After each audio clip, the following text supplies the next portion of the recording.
las consultoras privadas hablan del 5. Sí. Sí, exactamente, Paulino.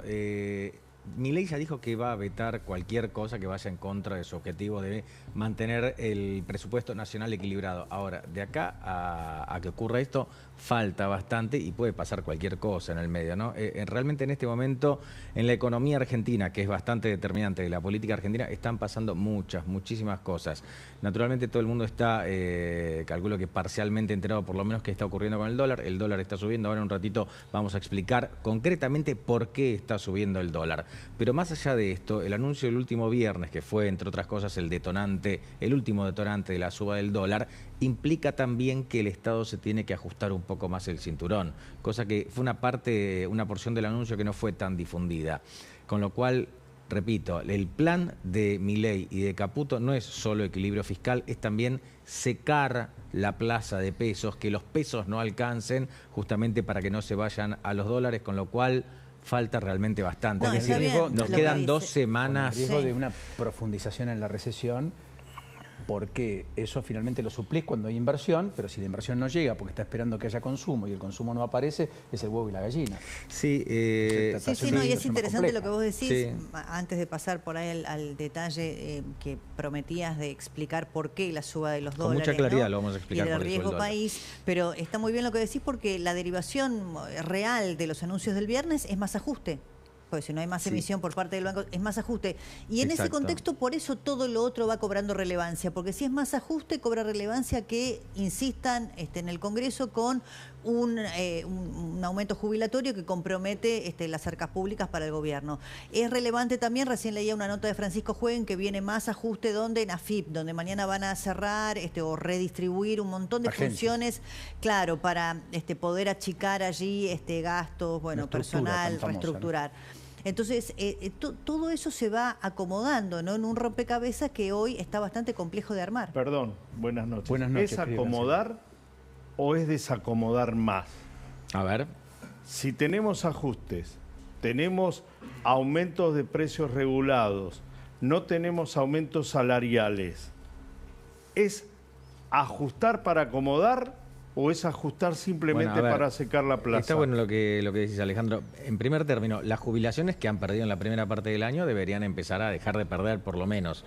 Esto por un lado. Y después, el que está dentro del sistema de trabajo debería tener aumentos un poco más, un poco por encima de la inflación, un poco por debajo, pero debería tener los aumentos. El problema en este momento no lo tiene tanto el asalariado. Me deben estar mirando los asalariados diciéndome de todo porque le están pasando mal. Sí, ya sé que le están pasando mal. Sí, pero peor le está pasando el que está fuera del sistema del trabajo. En este momento, en momentos de crisis en general, la lucha es por permanecer dentro del sistema, porque el que está fuera, está mucho más complicado. Ahí hay cierta actualización. El problema es que si la economía no empieza a reactivarse, y quiero aclarar algo, porque habla mucho del rebote, que la economía no se está reactivando. Es decir, no llegamos al piso de la caída del consumo ni al piso de la caída de la actividad. Porque yo estuve viendo algunos números que realmente no permiten asegurar que se llegó al límite. No hay una definición al respecto. Bueno, mientras tanto aumentó la nafta, 4 o 5% promedio, arriba de 1.100 pesos la nafta súper en el interior del país. No deja de ser un dato. En medio de una caída de consumo importante, incluso en todas las provincias de la Patagonia cayó el consumo de nafta, salvo el gasoil en Neuquén, a propósito de la pujanza de vaca muerta. Aumentaron las prepagas, aumentaron cuotas de colegios privados, aumentaron muchos servicios regulados efectivamente, expensas una vez más, y en todos los casos empezamos a ver otra vez aumentos en algunas áreas. Por ejemplo, alguien me decía, proveedores de cerámica o materiales de construcción, volvieron a ajustar. Como las ventas habían caído entre 30 y 50%, habían dejado de ajustar hace 3-4 meses. Y en algún caso había promociones, bajas de precios, porque habían ajustado tal vez con un dólar a 1.300, 1.400, y ese dólar estaba más cerca de 1.000. Pero claro, ahora está en 1.400. Entonces, ¿qué hicieron? Volvieron a los precios de hace 3 meses. Y no te olvides la incidencia en alimentos, porque el gobierno venía, el propio presidente Milei en muchas notas decía, estamos en cero respecto a la inflación en alimentos, y esta última suba del dólar, ¿no? De los dólares financieros paralelos y el blue, tiene impacto también. Entonces acá es un problema porque el gobierno esgrimía como primer estandarte, logré uno de los objetivos de la demanda social cuando me puso el voto, que era bajarme la inflación. Bueno, está opinado cómo va a seguir la baja de la inflación en un contexto de tanta turbulencia cambiaria. Sí. Sí. El gas Sí. aumenta entre 130 y 173% en promedio, dijo el Instituto Interdisciplinario de Economía Política, leía hoy, a partir del 1 de junio, según las categorías residenciales 1, 2 o 3.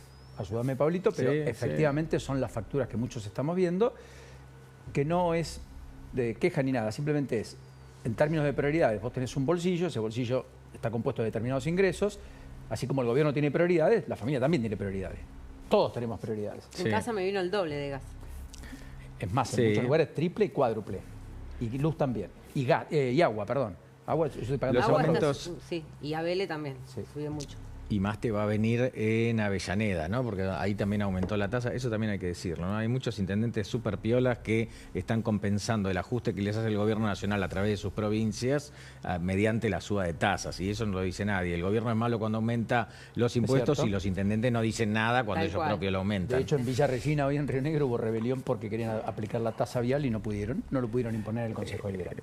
Sí, sí, Bueno, es ¿por así. qué el dólar sube? ¿Por qué tenemos un dólar a 1.400? Vamos a explicarlo porque todo el mundo se está preguntando esto, me lo preguntan a mí, así que decidimos, bueno, justamente ponerlo en blanco sobre negro por qué está aumentando el dólar. Concretamente, hoy el blue cerró a 1.430 pesos, naturalmente aumentó el mes pasado y sigue aumentando en lo que va de julio. Primer tema, cada vez que aumenta el dólar blue rápido es porque alguien no confía en algo. ¿Sí? Esto tiene que quedar claro. Hay alguien que no está confiando en algo. ¿En qué no están confiando en este momento? Mal que le pese a quien le toque, no están confiando, no están confiando tanto en el plan de Milei Caputo para los próximos meses. ¿Sí? Es la primera vez desde que está el gobierno de Javier Milei, que ha hecho mucho por alinearse con el mercado, es la primera vez en que el mercado realmente tiene alguna desconfianza con respecto al futuro del plan económico Milei Caputo. ¿De dónde viene? Me parece que es bastante fuerte lo que estoy diciendo. ¿De dónde viene esta desconfianza? En primer lugar, de que se pensaba que Milei iba a favorecer una salida del cepo más temprano que tarde. Esto no se corroboró y el último en corroborar que no va a pasar fue el ministro de Economía, Luis Caputo, junto al presidente del Banco Central, el viernes pasado. Caputo no quería decir esto, él convocó a la conferencia de prensa para decir otra cosa, mucho más técnica y no los voy a aburrir ahora, pero terminó diciendo que la última etapa de este plan es salir del cepo cambiario, con lo cual está pateando la salida del cepo cambiario. ¿Qué hace? Entonces el mercado se da vuelta y dice, como falta mucho, voy a comprar dólar. Esto en segundo término. En tercer lugar, hay una dificultad visible, estimable, documentada del Banco Central para sumar reservas. Hoy particularmente compró dólares, compró unos 2 millones de dólares, 2 millones, ¿no? Sí, compró 2 millones de dólares, pero el mes No tres pasado... empanadas, 2 millones. 2 millones de dólares, bueno, Compras a más ver, que vos tres decís empanadas. es poquitito, sí, es cierto, es poquitito, pero si venís de perdedor, prefiero que me des los 2 millones en positivo y no los 2 millones Me hace acordar a Massa cuando a lo Pirro decía, en negativo. junté 3 millones, ¿te acuerdas? Venía de perder 100 un día bueno, de 3. Bausili no te lo dice así, pero en junio el Banco Central tuvo un saldo neto negativo de reservas. Esto también lo está viendo el mercado, con lo cual crece la expectativa de devaluación. Caputo jura y perjura, no te rías después de lo que te voy a decir, No. jura y perjura que no va a devaluar. Y tiene motivos, tenemos motivos para creerle, pero hay gente que está especulando con esto. Y finalmente, un tema muy importante que no estamos teniendo debidamente en cuenta es que el mundo está jugando en contra de la Argentina. ¿Sí? El mundo está complicado, está jugando en contra de la Argentina y Brasil también está jugando en contra de la Argentina porque se devalúa el real. En todo ese contexto, bueno, los inversores vuelan hacia el dólar. Lo que pasa es que efectivamente no se le puede achacar al gobierno todo el problema económico, ni por asomo, ni por casualidad, ni mucho menos. Ahora, dicho esto, después hay cuestiones de pericia doméstica, porque efectivamente haber generado tan alta expectativa, después te pone en la necesidad de cumplirlas. 1, 2. Al gobierno se le complica con los mercados cuando se suponía que venía lo mejor, que era el segundo semestre. Lo que el gobierno tenía que hacer era pasar el primer Ahí semestre diste en la de tecla. estallidos sociales, de conflictos con la CGT, de conflictos políticos por la no resolución de leyes. Y le estalla además el día que estaba en pleno algarabía y festejo después de haber sacado su primera gran ley, que además dijo, mi ley así todo es la más importante desde los 90, incluso más importante que la de Menem Cavallo. Yo desconozco, no soy economista, apenas politólogo, pero más o menos hacemos lo mismo. Contamos en 6 meses qué va a pasar para después contar o Otra decir cosa. por qué no ocurrió lo que dijimos que iba a suceder. Pero dicho esto, acá hay algo que yo no tengo tan claro que es esto, Pablo, ayúdame A ver, desmenuzar. dale. ¿El programa económico es un programa sólido o lo que hay es un programa financiero que no tuvo justamente un programa económico integralidad para convertirse en algo sostenible y efectivamente sustentable, aún en épocas de cierta debilidad política que todo el mercado descontó que tenía Milei de entrada? Qué buena pregunta. Te voy a contestar y te voy a decir la conversación que tuve con un funcionario importante del equipo económico. Obviamente no voy a decir quién fue. Yo le preguntaba, bueno, ¿cuándo arranca el plan de estabilización? Porque un plan de estabilización tiene distintas etapas, es algo muy consistente, se llama todos los factores de la producción. Me dice, no te confundas. Este es el plan de estabilización en la Argentina. En la Argentina las cosas se hacen así. ¿Qué pensás? ¿Que vamos a juntar a todos en un salón para discutir? No, ya empezó el plan de estabilización. ¿Es sustentable? Eso te lo va a decir el tiempo, no lo podemos saber ahora. Sabemos que no es el plan de estabilización más complejo de la historia argentina, está claro que no, hubo otros muchos más complejos, pero es el de Milei. ¿Cuál es el éxito del plan de Milei hasta ahora? Y creo que hay que remarcarlo, que es que como nunca antes se puso sobre la mesa la cuestión fiscal. Si el Estado pierde plata todos los días, se da vuelta y le pide al Banco Central que lo financie con emisión monetaria, hay inflación. Milei no está haciendo esto. Y esto es una de las fortalezas Ahora, Pablo, del programa. Ahí vos recién dijiste, bueno, el ministro y el propio presidente Milei perjuraron 1 y 1000 veces que no hay devaluación.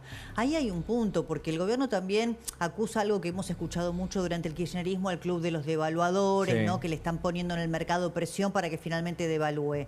Ahora, hay algo que es casi de sentido común, no hace falta ser economista. Si vos tenés una expectativa de inflación anual determinada y tenés lo que el gobierno o el ministro Caputo ratificó el viernes, el crawling peg, es decir, esta devaluación del 2% del dólar oficial, y el atraso cambiario, yo no sé, el presidente se pelea con todos los economistas profesionales que hablan de eso, con bueno, muchas descalificaciones e improperios, pero... ¿Hasta dónde, perdón, que haga de periodista nuevamente, hasta dónde influye la personalidad del presidente y los antecedentes de Caputo en su relación con el fondo para esta situación?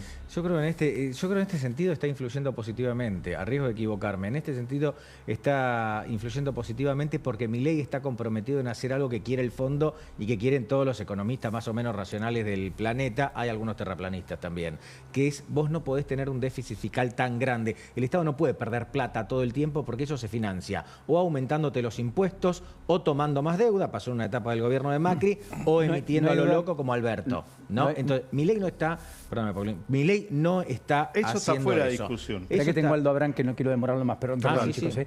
Aldo, ¿cómo le va? ¿Qué dice? Buenas noches, ¿cómo anda? Buenas noches, un gusto